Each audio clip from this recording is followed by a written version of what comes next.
আসসালামু আলাইকুম। আশা করছি সবাই অনেক বেশি ভালো আছেন। আজকে আমি আপনাদের তৈরি করে দেখাবো ব্রেড ক্রাম্ব। সামনেই তো রোজার মাস, আর এই রোজার মাসের ইফতারে কিন্তু আমাদের অনেক ভাজা পোড়া তৈরি করা লাগে। এর জন্য ব্রেড ক্রাম্বের প্রয়োজন হয়। বাইরে থেকে অনেক দামে ব্রেড ক্রাম্ব না কিনে বাসায় কিন্তু খুব অল্প সময়ে অল্প খরচে এই ব্রেড ক্রাম্ব তৈরি করে 2 থেকে 3 মাস সংরক্ষণ করে রাখতে পারেন। তো পুরো রেসিপিটা দেখতে হলে পুরো ভিডিওটা দেখবেন। চলুন ব্রেড ক্রাম্ব তৈরি করা যাক। তো এখানে কিন্তু আমি 1 প্যাকেট পাউরুটি নিয়ে নিয়েছি। এই 1 প্যাকেট পাউরুটি দিয়ে কিন্তু আমি আজকে ব্রেড ক্রাম্ব তৈরি করে দেখাবো। ব্রেড ক্রাম্ব তৈরি করার জন্য প্রথমে আমি পাউরুটিগুলো ছোট ছোট পিস করে নিয়েছি। এর কারণ যখন আমি এটা ব্লেন্ডারে ব্লেন্ড করব তখন কিন্তু খুব সহজেই কাজটা হয়ে যাবে। আমি কিন্তু এখানে পাউরুটির পুরো অংশটা নিয়ে নিয়েছি। যদি ব্রেড ক্রাম্বের কালারটা শুধু সাদা রাখতে চান তাহলে পাউরুটির পাশে যে ব্রাউন কালারের অংশটা এটা কিন্তু বাদ দিয়ে দিতে হবে। পুরো 1 প্যাকেট পাউরুটি আমি এখানে ছোট ছোট টুকরা করে এখন ব্লেন্ডার জারে নিয়ে নিচ্ছি। আর এটা কিন্তু একটু সময় নিয়ে করতে হবে।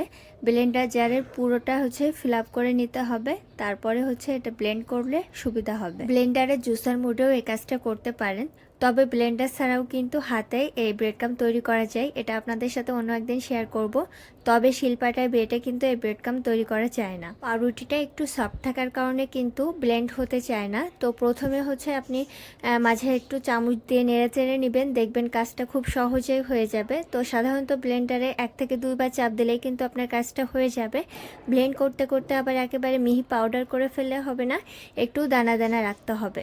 যারা এটা ইনস্ট্যান্ট তৈরি করে ইনস্ট্যান্ট রেসিপি তৈরি করতে চান তখন কিন্তু এটার আর কোনো প্রসেস থাকে না, আপনারা এই পর্যায়ে কিন্তু এটা ব্যবহার করতে পারেন। তবে এটা যদি 2 থেকে 3 মাস সংরক্ষণ করে রাখতে চান সেক্ষেত্রে কিন্তু এর আরও প্রসেস আছে। তো এখন আমরা চুলাতে চলে এসেছি। চুলার একটি পাত্রে আমি ব্রেড ক্রাম্বের গুঁড়াগুলো দিয়ে দিয়েছি। ব্রেড ক্রাম্বের ড্রাইনেসটা আনার জন্য এটা কিন্তু অনবরত নেড়ে চেড়ে কিছুক্ষণ ভেজে নিতে হবে। 5 থেকে 10 মিনিটের মতো একটু লো হিটে এটা কিন্তু অনবরত নেড়ে চেড়ে ভেজে নিতে হবে।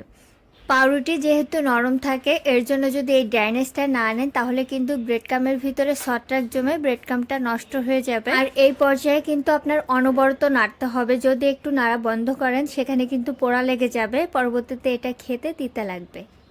এটা নাড়তে নাড়তে আপনারা নিজেরাই বুঝতে পারবেন যে ব্রেড ক্রাম্বের ভিতরে একটা ড্রাই ভাব চলে আসছে, ঝরঝরা ভাব চলে আসছে। তখন কিন্তু এটা চুলা থেকে নামিয়ে ফেলতে হবে। আবার এটা বেশি পুড়িয়ে ফেলা যাবে না বা ব্রাউন কালার করে ফেলবো না, কারণ এটা পরবর্তীতে রেসিপি তৈরি করার সময় কিন্তু আবার ভাজা হবে। এর জন্য এটা যখন ঝরঝরা ভাব চলে আসবে তখন চুলা থেকে নামিয়ে যে পাত্রে আমরা ভেজেছিলাম এটা সেই পাত্র থেকে আলাদা করব, না হলে পাত্রের গরমে এটা পুড়ে যাবে। তো দেখতেই পাচ্ছেন আমার ব্রেড ক্রাম্ব কিন্তু ভাজা কমপ্লিট, একদম ঝরঝরা ভাব চলে আসছে। তো তখন আমি পাত্র থেকে আলাদা পাত্রে নিয়ে নিচ্ছি। যখন এটা নর্মাল টেম্পারেচারে আসবে একটা এয়ারটাইট বক্সে ভরে ফ্রিজ ছাড়াই 2 থেকে 3 মাস কিন্তু বাইরে সংরক্ষণ করতে পারবেন। তো একবার বেশি করে তৈরি করে 2 থেকে 3 মাস কিন্তু এটা ব্যবহার করতে পারবেন, কিন্তু খেয়াল রাখতে হবে এর ভেতরে যেন বাতাস না ঢোকে, পানি না লাগে।